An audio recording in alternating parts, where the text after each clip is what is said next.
मित्रों नमस्कार। मित्रों, गीता ज्ञान की इस यात्रा में आपका मैं अनादि दुबे वंदन करता हूँ, अभिनंदन करता हूँ। तो पिछले अंक यानी कि गीता ज्ञान अंक 15 में हम चर्चा कर रहे थे कि भगवान किस प्रकार अर्जुन को उनके लिए क्या सही कर्म है वो बता रहे थे। तो समय पूरा हो जाने के कारण वह चर्चा अधूरी ही रह गई थी। तो आज हम दोबारा जहां हमने पिछले अंक में छोड़ी थी वहां से आगे शुरू करते हैं। तो भगवान अध्याय 3 के 8वें श्लोक में कहते हैं, नियतं कुरु कर्मं त्वं कर्म ज्यायो ह्यकर्मणः शरीर यात्रापि च तेन प्रसिद्धयेद कर्मणः। इसका अर्थ है, तू शास्त्र विधि से नियत किए हुए कर्तव्य कर्म कर, क्योंकि कर्म न करने की अपेक्षा कर्म करना श्रेष्ठ है, तथा कर्म न करने से तेरा शरीर निर्वाह भी सिद्ध नहीं होगा। तो शास्त्रों में जो शास्त्र विहित कर्म हैं और दूसरे जो हैं वो हैं शास्त्र निषिद्ध कर्म। तो शास्त्र निषिद्ध जो कर्म हैं उनको हमें पहले जानना जरूरी है कि हमें क्या नहीं करना चाहिए। तो जैसे कि चोरी करना, किसी का नुकसान कर देना, झूठ बोलना, ये सारे जो हैं शास्त्र निषिद्ध कर्म हैं। और शास्त्र विहित कर्म हैं शास्त्रों द्वारा में लिखे गए दान, पुण्य, अनुशासन, जो और कर्तव्य कर्मों के बारे में जो जानकारी दी गई है वर्ण व्यवस्था के अनुसार, उसको हमें अपनाना चाहिए। और जो काम निषिद्ध किए गए हैं उनको नहीं करना चाहिए। तो जो काम निषिद्ध करने के लिए कहा गया है उस पे हमें खास ध्यान देना चाहिए, क्योंकि अगर हम निषिद्ध कार्यों को छोड़ देंगे तो शास्त्र विहित कार्य अपने आप ही होने लगते हैं। तो ये एक विशेष ध्यान रखने योग्य बात है। तो प्राचीन काल में वर्ण व्यवस्था के हिसाब से शास्त्रों में कार्य विहित किए गए थे, नियत किए गए थे, परंतु अब वर्ण व्यवस्था तो है नहीं। तो जो जिस प्रकार के कार्य कर रहा है उसमें ही अपने कर्तव्य कर्मों को पहचानना चाहिए और उसे ही करना चाहिए। तो अर्जुन, चूँकि उस समय जो अर्जुन युद्ध भूमि में थे और वे युद्ध से अलग होना चाहते थे, तो इसीलिए भगवान कह रहे हैं कि तू शास्त्र विहित कर्म कर, कि तुम्हारे वर्ण के लिए, क्षत्रिय के लिए इस परिस्थिति में क्या कर्म शास्त्र विहित हो सकता है।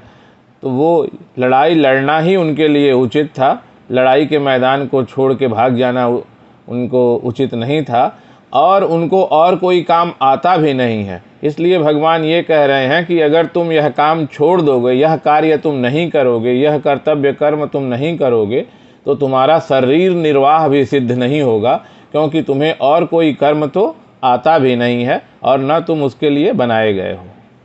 फिर भगवान कहते हैं, यज्ञार्थात् कर्मणो यंत्र लोकोऽयं कर्म बंधनः तदर्थं कर्म कौन्तेय मुक्त संगः समाचर।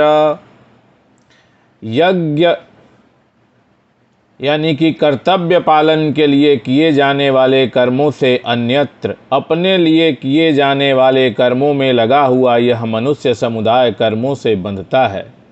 इसलिए हे कुंती नंदन, तू आसक्ति रहित होकर उस यज्ञ के लिए ही कर्तव्य कर्म कर। तो गीता के अनुसार कर्तव्य मात्र का नाम यज्ञ है।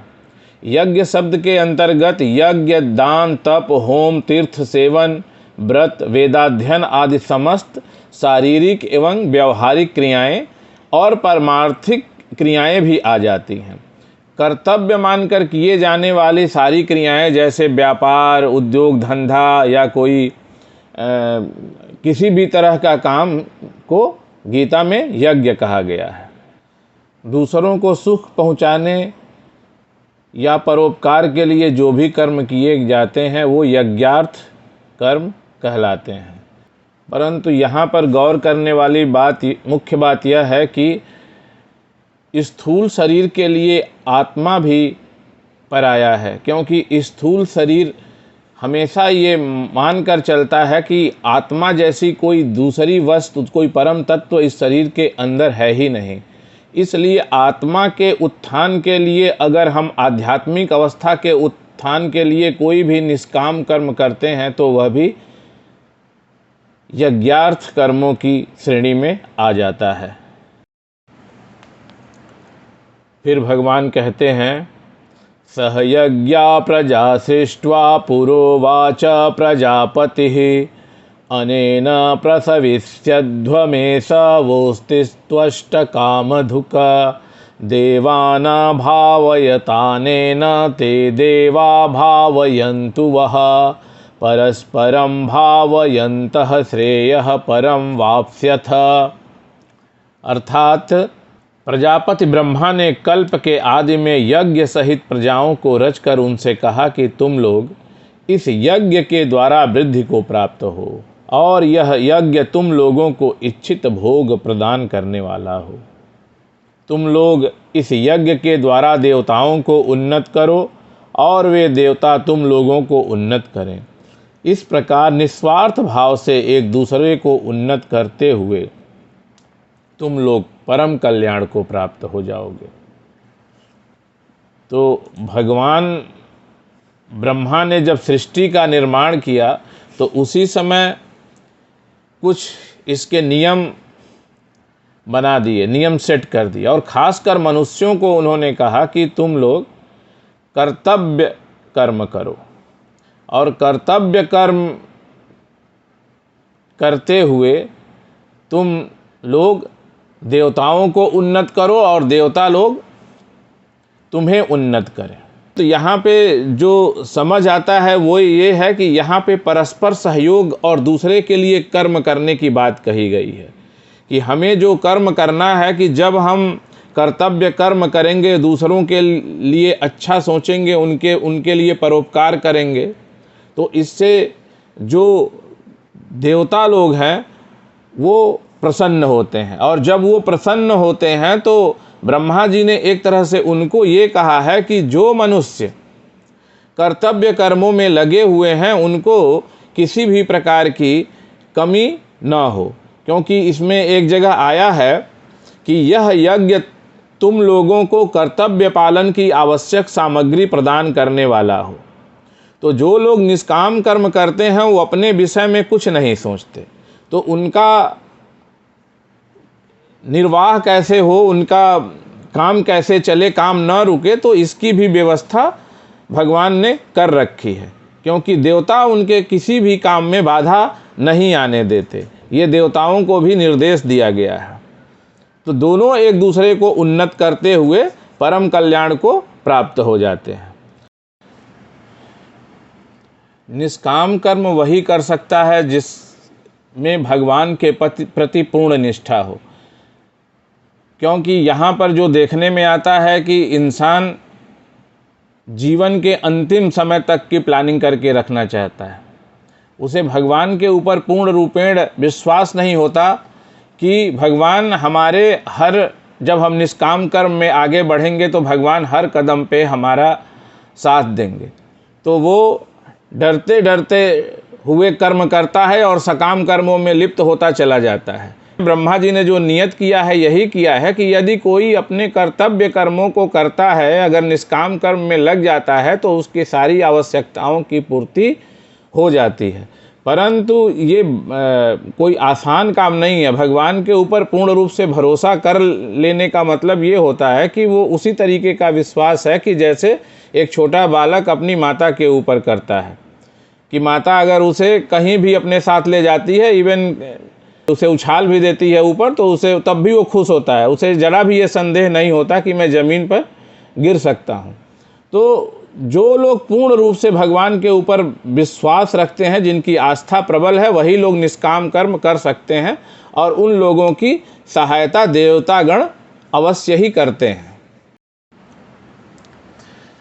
फिर भगवान कहते हैं, इष्टान भोगानि वो देवा दास्यन्ते यज्ञ भाविता तैर्दत्तान प्रदायभ्यो यो भुंगक्ते अस्तेन एव सह। अर्थात यज्ञ से पुष्ट हुए देवता भी तुम लोगों को कर्तव्य पालन की आवश्यक सामग्री देते रहेंगे। उन देवताओं की दी हुई सामग्री को दूसरों की सेवा में लगाए बिना जो मनुष्य स्वयं ही उसका उपभोग करता है वह चोर ही है। तो ब्रह्मा जी ने जब नियम बनाए थे तो ब्रह्मा जी ने यह बताया था कि इस यज्ञ रूपी कर्म में, यानी कि जो निष्काम कर्म में लगा हुआ योगी है, जो इस यज्ञ को कर रहा है, उसे किसी भी प्रकार की कमी देवगण आने नहीं देते। और अगर कोई मनुष्य पथ भ्रष्ट हो जाता है और देवता लोगों द्वारा प्राप्त की गई सामग्री से जो उसे मिल रही है उसको वो अन्यत्र कहीं उपयोग कर देता है तो उसे चोर बताया गया है। तो इसका एक दूसरा अर्थ यह भी है कि हमें जो कुछ भी मिल रहा है, जो कुछ भी हमें भोगों के लिए या हमें जीवन यापन के लिए जो कुछ भी हमें मिल रहा है उसमें हमारा पुरुषार्थ बिल्कुल भी नहीं है, वह केवल और केवल भगवान की कृपा की वजह से ही मिल रहा है और वो हमें अपने कर्तव्य कर्म करने के लिए ही मिल रहा है। और अगर हम उस सामग्री को केवल और केवल हम अपने लिए ही उपयोग कर लेते हैं और किसी प्रकार का उसको दान पुण्य या दूसरे परमार्थी कार्यों में नहीं लगाते हैं तो वह अर्जन चोरी के समान है। फिर भगवान कहते हैं, यज्ञ शिष्टासिनः संतो मुच्यते सर्व किल विषय भुंजते ते त्वघम पापा ये पचन्त्यात्म कारणात्। यज्ञ शेष का अनुभव करने वाले श्रेष्ठ मनुष्य संपूर्ण पापों से मुक्त हो जाते हैं, परंतु जो केवल अपने लिए ही पकाते अर्थात सब कर्म करते हैं वे पापी लोग पाप का ही भक्षण करते हैं। तो भगवान कहते हैं परोपकार से जो भी बच जाता है वो आपका है। जो कर्तव्य कर्मों के बाद जो आपके पास शेष रहा वही आपका है, उसी से आपको सारी प्लानिंग करनी है। चाहे आप रिटायरमेंट प्लानिंग कर रहे हो, कुछ भी कर रहे हो, बच्चों के लिए जोड़ रहे हो, सब कुछ आपको उसी में करना है जो परोपकार के बाद आपके पास बच जाता है। लेकिन जो लोग सकाम कर्मों में लिप्त हुए इन सारी सामग्रियों का उपयोग अपने लिए ही कर डालते हैं और कोई भी परोपकार में या किसी के सहयोग में या निष्काम कर्म हेतु कोई भी काम नहीं करते, उनके लिए अर्जन किया हुआ सारा जो उनका धन संपत्ति है वो पाप के भक्षण के समान है। तो मित्रों, भगवान का कहना है कि निडर होकर निष्काम कर्म में लग जाने वाले मनुष्यों के लिए किसी भी प्रकार की कमी नहीं होती।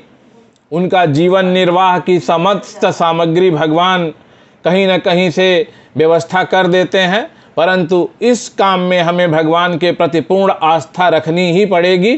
तो आज के अंक में बस इतना ही। बहुत जल्दी ही गीता ज्ञान 17 में मैं आपके समक्ष पुनः उपस्थित हो जाऊंगा।